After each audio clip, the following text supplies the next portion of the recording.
Começa hoje no CCBB uma exposição que traz mais de 300 obras de Atos Bulcão. Em 2018, o artista completa 100 anos de nascimento. Atos Bulcão nasceu no Catete, no Rio de Janeiro, e passou a infância em Teresópolis.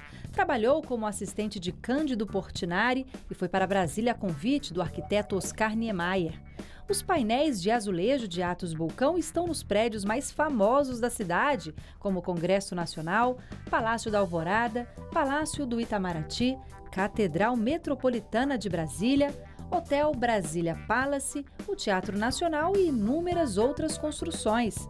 Apesar da maior parte de sua obra ter sido feita na capital federal, Bulcão também assina painéis em cidades como Rio de Janeiro, Belo Horizonte, São Luís e Salvador. Além dos famosos painéis, ele produziu ainda pinturas, fotogravuras, figurinos de teatro e grafismos para objetos. E é essa variedade que a mostra 100 anos de Atos Bulcão vai revelar aos visitantes a partir de hoje no Centro Cultural Banco do Brasil. A exposição vai até 1º de abril, de terça a domingo, das 9 da manhã às 9 da noite.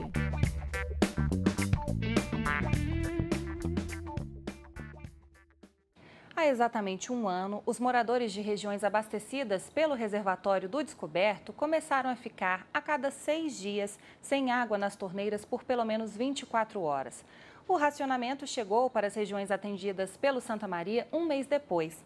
Desde então, o governo tem tentado amenizar as consequências da queda nas chuvas e a baixa nos índices dos reservatórios. Por outro lado, a população do DF tem aprendido novos hábitos para economizar água.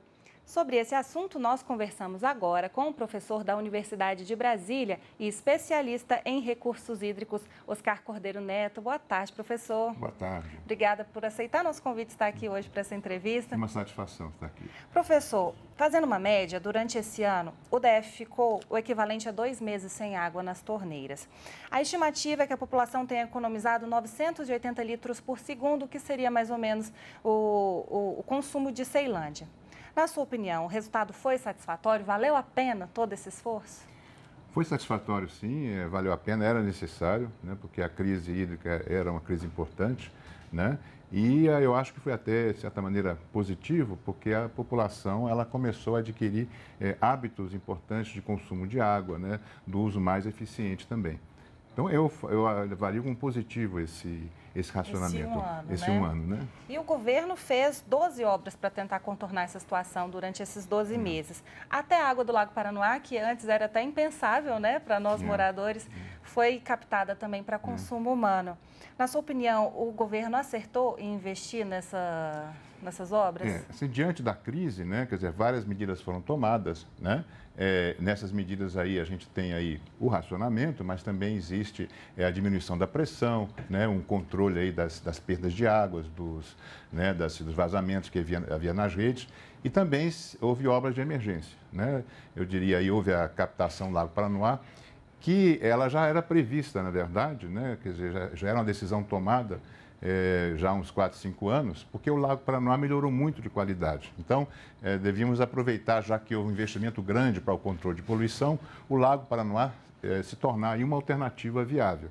Mas essa captação é a captação de emergência. Na verdade, o que está se captando hoje no Paranoá é apenas uma parcela do que se pretendia captar com o projeto definitivo. É possível captar mais, né? Ah, sim, é possível captar mais. Eu diria que o Lago Paranoá tem uma dupla função, quer dizer, primeiro ele tem aí uma quantidade de água razoável e depois ele se localiza mais ou menos no centro do Distrito Federal e ele pode servir de reforço para diferentes regiões. Então, regiões como Sobradinho e Planaltina, que são regiões que hoje dependem exclusivamente de córregos e rios sem muita flexibilidade, com a entrada do Lago Paranoá como um manancial para abastecimento, essas regiões poderão se beneficiar no futuro. Ou seja, a captação definitiva ali do Lago Paranoá é um desafio do próximo governo? Eu acho que sim, né? Esse projeto já foi aprovado, inclusive já houve até um estudo de impacto ambiental. Há condições de se captar, pelo menos na primeira etapa, 4 vezes mais do que se capta hoje. Professor, na época que começou o racionamento, muitos especialistas criticaram o governo, disseram que demorou demais para começar ficar com a água interrompida, sem água nas torneiras. Hoje, como que é a avaliação que o senhor faz? Demorou mesmo ou não? A decisão foi o momento certo? Eu acho que foi uma decisão que talvez tenha demorado sim, mas o Distrito Federal nunca tinha vivenciado um racionamento, uma crise hídrica dessa proporção. Então, eu acho que não havia aí certo conhecimento ou aprendizado das autoridades para um período como esse. Talvez tenha demorado, mas eu acho de novo que foi um aprendizado e hoje em dia nós estamos mais atentos a essas questões de estiagem. E aí o DF ainda continua à mercê ali das condições climáticas? Essa região do Brasil sempre vai estar muito vulnerável, né? Que nós temos aí 6 meses de chuva e 6 meses de estiagem, então nós estamos sempre vulneráveis aí aos caprichos da natureza. O que nós temos aqui que fazer, no caso do Distrito Federal, é reforçar, né, obras e reforçar políticas que possam ter uma convivência com esses períodos de seca que a gente sempre vai ter. A gente sabe que é, assim, praticamente possível, mas pode ser, né, que o reservatório chegue a 100%. Considerando que a gente não vai conseguir esse nível, qual seria o nível ideal para a população deve poder respirar um pouco mais aliviada? Olha, na verdade, a recuperação está sendo razoável, né? Aqui, permite até a gente ser um pouco otimista aí com a evolução. Mas nós temos que torcer aí para que as chuvas sejam frequentes. É claro que as chuvas trazem problemas, a gente vê, mas ao mesmo tempo aí elas estão conseguindo repor aí as nossas reservas. Então, se a chuva continuar nesse ritmo, nessa quantidade, nos próximos 2, 3 meses, a gente certamente vai ter um nível 100% ou 90%, né, que vai permitir até, eventualmente, que a gente possa pensar em não ter mais esse racionamento. Mas essa é uma decisão que envolve a DASA, inclusive, não é só da CAESB, e temos que ficar acompanhando aí a evolução das chuvas. A projeção da DASA é mais ou menos 50%, né, no final de abril. A gente pode ter uma crise hídrica mais forte do que a que a gente viveu no ano passado? Eu acho que há 2 fatores aí que vão contra essa possibilidade. Um deles é que nós já começamos o ano com um nível de reservas melhor do que o ano passado, né?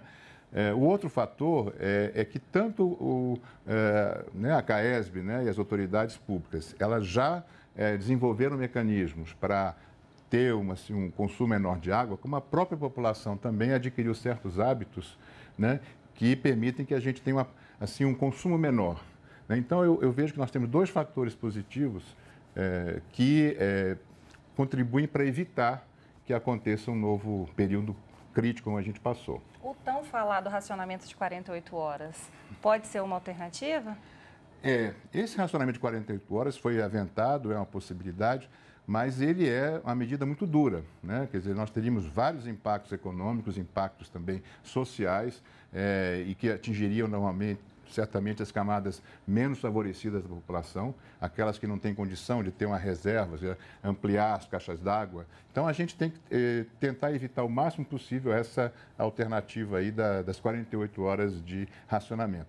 Mas eu acho que nós estamos nos afastando cada vez mais dessa possibilidade.